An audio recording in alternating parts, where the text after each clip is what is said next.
Ya. Podcast TCIPM, gaul tanpa ngebul, sehat tanpa sebat.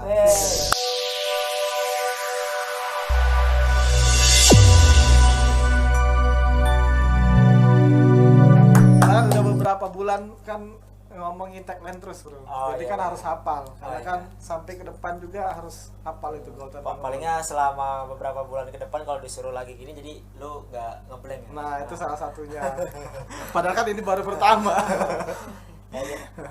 Ya, assalamualaikum sobat TC. Pada kali ini, pada hari ini terkait mengenai tanggal 28 Mei, bahwasanya kita menyambut Hari Tanpa Tembakau Sedunia. Tepatnya tanggal 31. Iya, tepatnya tanggal 31. Ini merupakan rangkaian kegiatan kita podcast, dan juga pada tema kali ini yaitu tentang rokok dan lingkungan. Nah, tapi bentar, itu emang bakal tayang tanggal 31? Gak tahu. Editornya cuma capek ya. Tanggal 31. Ini kan kode untuk editor supaya lebih cepat. 3 hari ya, lumayan lah ya. Oke, jadi tema pada kali ini podcast ya Bang Budi, jadi rokok dan lingkungan. Iya. Kita udah lagi bersama siapa Bang Budi? Bersama dengan Kak Anissa Aulia. Ya, nanti tolong diedit ya, ada tring gitu ya, Ya. ada editnya.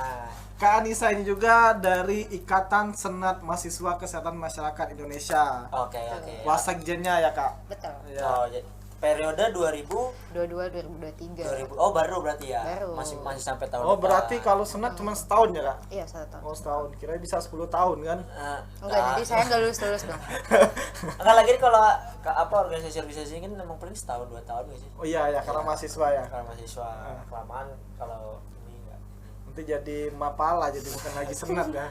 Iya, tapi kenapa Kak Anissa kita undang untuk ngomongin lingkungan juga selain mahasiswa kesehatan masyarakat? Kak Anissa ini adalah aktivis lingkungan yang memang aktif di beberapa kelompok, di beberapa organisasi atau komunitas tentang lingkungan ya. Betul. Kak Anissa ini aktif dan terlibat di Jeda Iklim dan Extension Rebellion. Extension Rebellion namanya. Gokil. Extension Rebellion. Extinction. Extinction Rebellion. Rebellion. XR. Agak ribet ya.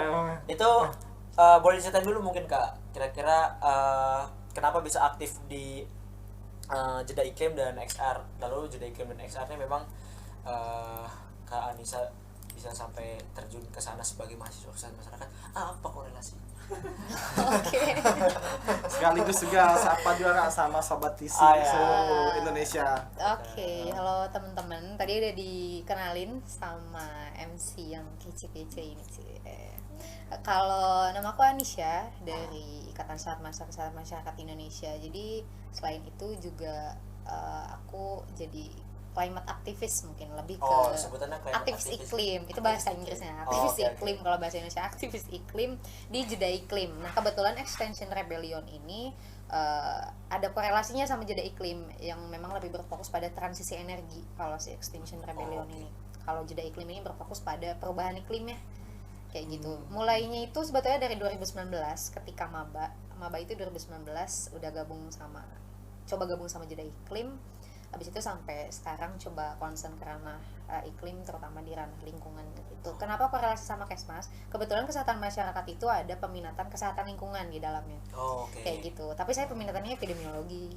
Cuman agak melenceng ke Kesling gitu. Karena memang masih ada pada ranah Kesmas.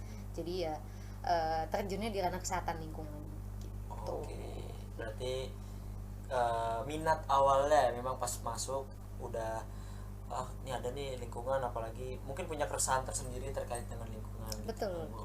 Sama kayak gua bro, kalau gua kan ini PAI ya, Pendidikan Agama Islam. Gua minat juga akan lingkungan. Apa nih? Lingkungan, jadi lingkungan kan ada hablum minallah hablum minannas. Jadi kan kita juga harus cinta sama lingkungan. Oh iya, itu bagian dari hablum minal alam. Minal alam, benar. Apa bahasa Arabnya gimana?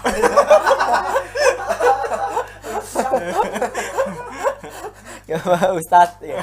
Iya, jadi iya Kak, benar. Jadi tentang apa? Jeda iklim sama lingkungan mungkin ya korelasi ya. Nah, dan juga ini kan karena kita di podcast TCIPM ini kan terkait dengan rokok kan Kak, rokok Kak sebagai apa tema kita kali ini juga kan rokok dan lingkungan.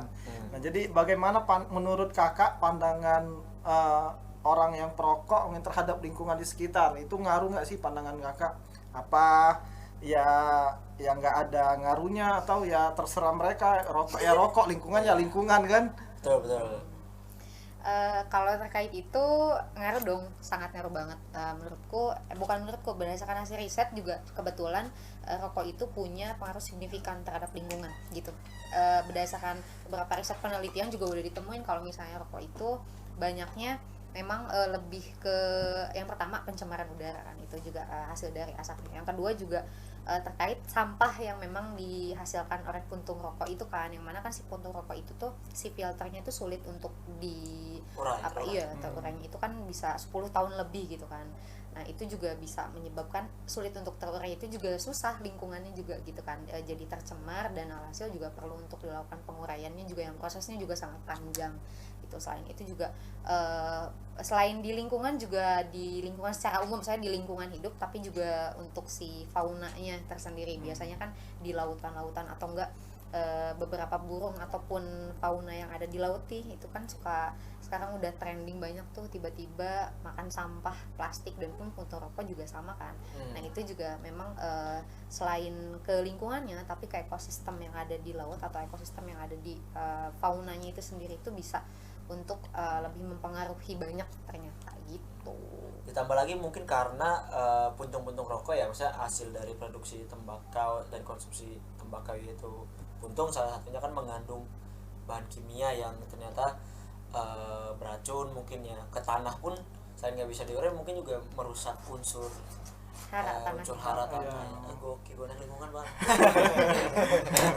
Bener, selain itu juga kalau misalnya nih kenapa sampai kena air, karena ketika memang misalnya si puntung rokok itu dibuang gitu kan ke air tiba-tiba, itu ekosistem di dalam airnya itu juga akan terpengaruh gitu, mempengaruhi. Dan selain itu juga di dalamnya untuk kandungan makanan-makanan bagi para ikan misalnya kayak gitu kan, itu tiba-tiba juga nggak menutup kemungkinan ikan bisa makan, karena kan binatang hanya menggunakan insting kan, mereka nggak bisa pakai akal sehat ini makanan atau enggak kan. Ketika di depannya ada ini kayaknya kecil bisa masuk mulut, ya udah dia makan. Nah gitu.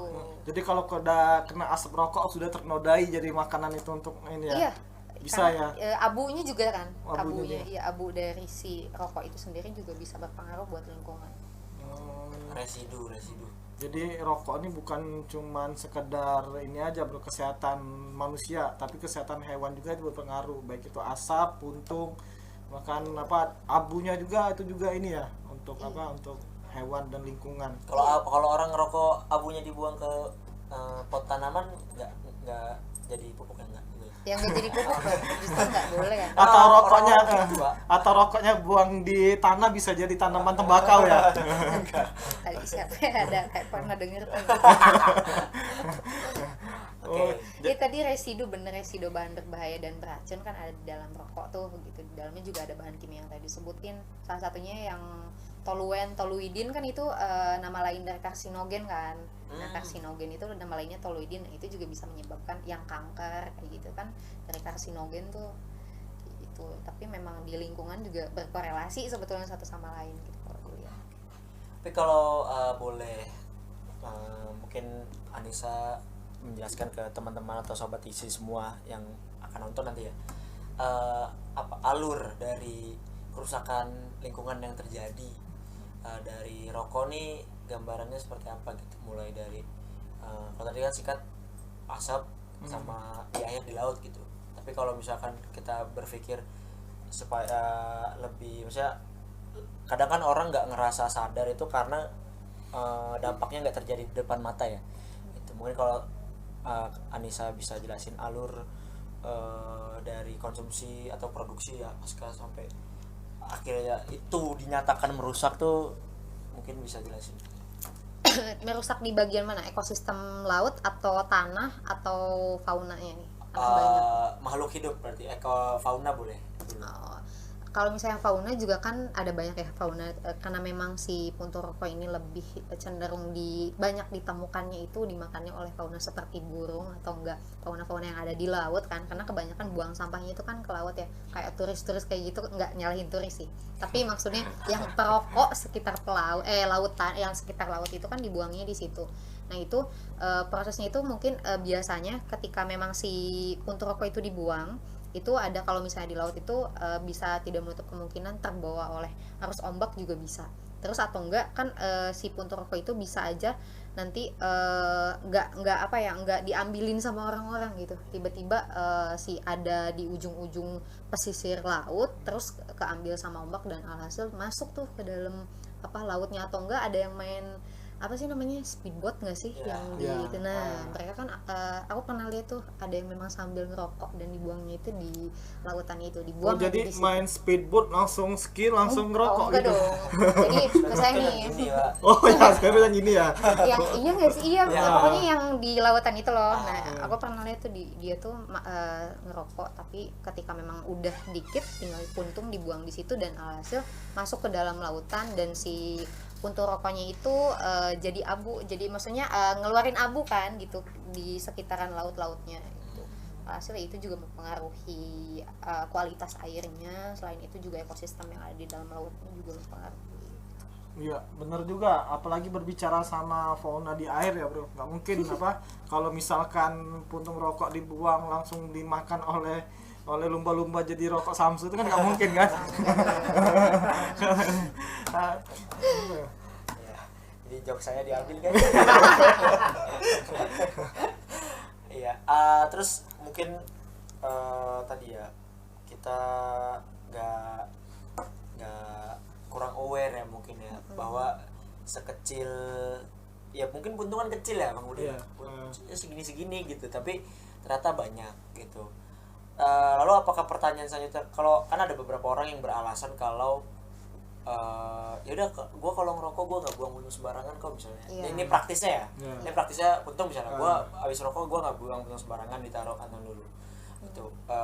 Oke lah nanti dipisah misalkan dibuang. Nah sejauh mana pengelolaan mungkin Anissa tahu ya, sejauh mana pengelolaan puntung rokok, memang apakah bisa didaur ulang, apakah gimana gitu, apa jadi pupuk katanya bisa jadi apa kalau emang dirasa bisa kok dikelola, lalu jadi apa gitu. Oke. Aku pernah baca di beberapa penelitian itu udah coba puntung rokok, hasil puntung rokok atau filternya itu bisa dibuat jadi bubur. Jadi ada salah satu NGO lingkungan, enggak NGO atau apa, pokoknya namanya Waste for Change. Nah itu tuh mereka itu membuka, kalau misalnya kita coba ngumpulin puntung rokok, abis itu coba didonasikan ke mereka, nanti mereka coba buat jadi bubur si puntung rokoknya, didaur ulang jadi bubur, habis itu dilakukan mixing, habis itu dilakukan proses, bisa jadi kursi misalnya kayak gitu. Maksudnya bisa jadi bubur makanan, bubur apa ya, bubur kayu iya boleh, bisa gitu. Bubuk kayak bubuk gitu ya, bubur. Pernah bubur bikin apa ini nggak waktu SD kamu nak? Bubur kertas iya dari koran. Nah ini bedanya dari puntung. Oke. Gitu. Bisa sampai jadi benda padat kayak kursi. Iya, bisa kursi, sampai asbak pun ada yang jadi asbak. Oke. Tapi prosesnya memang panjang banget dan lama sih, setauku. Itu dari penelitian siapa tuh? Di Indonesia juga ada beberapa peneliti kayak LIPI kayak gitu, kalau nggak salah udah deh. Kalau nggak kemarin aku dapatnya dari Universitas Erlangga, peneliti Universitas Erlangga. Oke. Tapi maksudnya walaupun bisa didaur ulang ya, tapi kalau dari teman-teman iklim, seberapa ini teman-teman yang aware untuk ngolah sampah atau dampak atau apa sih istilahnya, hasil dari konsumsi tembakau dan rokok ini? Kalau hubungannya sama iklim itu lebih ke polusinya. Jadi ketika si perokoknya itu merokok, terus kan menghasilkan asap ya. Nah itu sebetulnya si asapnya itu partikelnya itu sangat kecil. Ada satu indikator partikel, biasanya disebutnya partikulat meter. Nah partikulat meter itu kalau untuk asap rokok, asap kendaraan itu sama, partikulat meternya itu 2,5. Itu terus kecil banget. Ketika kita pakai masker itu kemungkinan buat masuk ke dalam hidung kita dan bisa menyebabkan penyakit asma, kardiovaskular. Nah kayak gitu. Terus juga buat terkait si asap rokok dan juga asap kendaraan, sebetulnya memang kalau dilihat secara lingkungan, kedua-duanya memang sangat mencemari lingkungan gitu, terutama memang menyebabkan banyak polusi. Tapi kalau misalnya secara kesehatan itu memang lebih banyak berpengaruh atau berdampak negatifnya itu asap rokok, karena di dalamnya memang terdapat banyak karsinogenik itu. Ya gitu. Kalau di lingkungan memang kedua-duanya sama.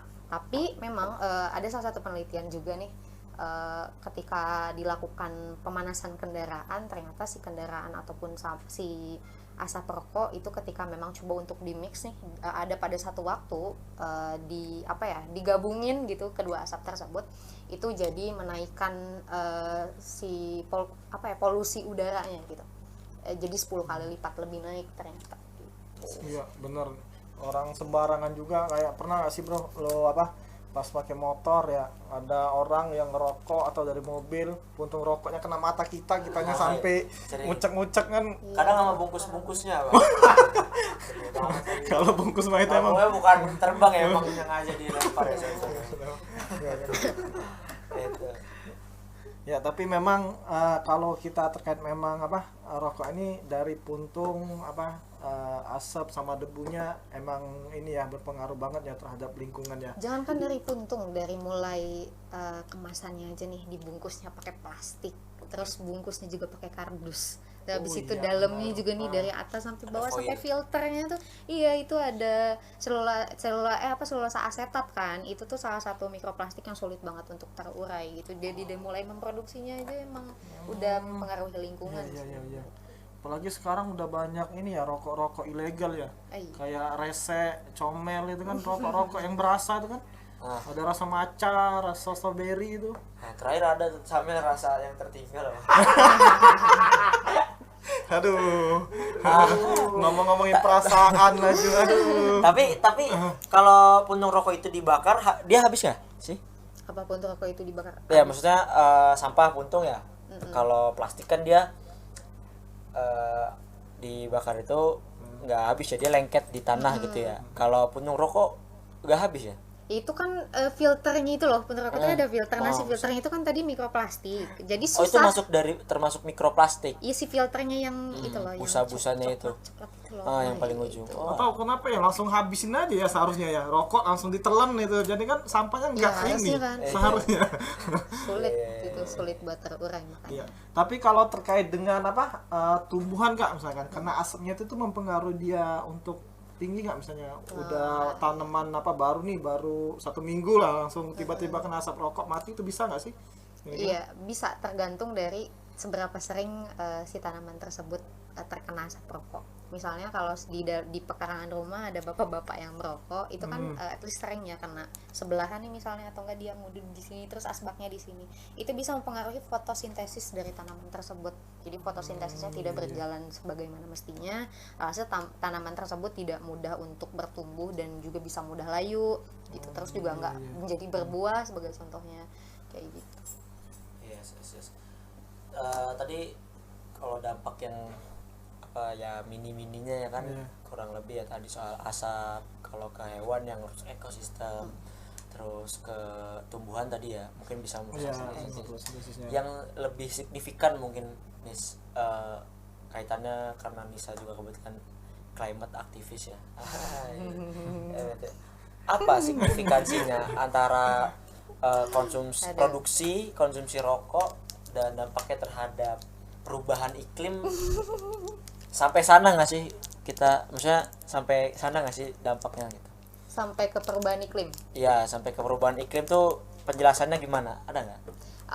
Jadi kan tadi kalau misalnya memang si perokok itu kan menyumbang banyak polusi ya, maksudnya dia kan banyak asap-asap gitu bertebaran di udara, dan asap-asap tersebut bandingin aja kalau misalnya satu perokok habis 12 bungkus itu asapnya yang terkumpul banyak banget gitu. Jadi korelasinya dengan perubahan iklim, karena perubahan iklim lebih cenderung pada udara ataupun polusi, yang memang polusi tersebut tadi karena memang si asap rokok itu partikulat meternya 2,5, terus itu kecil banget, jadi itu dapat mempengaruhi lebih cepat si perubahan iklim tersebut, itu lebih bisa berubah banyak gitu loh.